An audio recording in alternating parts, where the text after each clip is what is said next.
যখনই কাজ করতে গিয়ে ক্লান্ত হয়ে যায় বাবাকে দেখে নিই না, মানে বাবা এত কাম ডাউন ভাবে বসে থাকে, আমিও শান্ত হয়ে যাই। গেছিলাম জনাই রোডে ওই মিষ্টি ব্রাইডটিকে সাজাতে। দেখো বাবা কিন্তু আমার সাথ কখনো ছাড়ে না, ওই ভারী ব্যাগ নিয়ে বাবা সারাক্ষণ আমার সঙ্গে চলতে থাকে।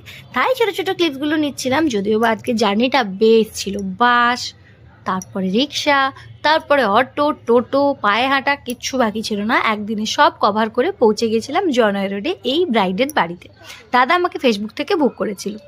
যাই হোক, গিয়ে আমি একটু ওয়েট করছিলাম ফ্রেশ হয়ে। বাবা একটু চা, একটু লাঞ্চ সবই খেয়ে নিয়েছিল ওনাদের বাড়িতে। বাড়ির লোক খুবই ভালো। এই হলো ব্রাইড। ব্রাইডের ডিমান্ড ছিল একদম লাইট একটা আই মেকআপ, ওপেন হেয়ার, তার সঙ্গে থাকবে টানা নাচক আর আইরোটা একটু ডিপ।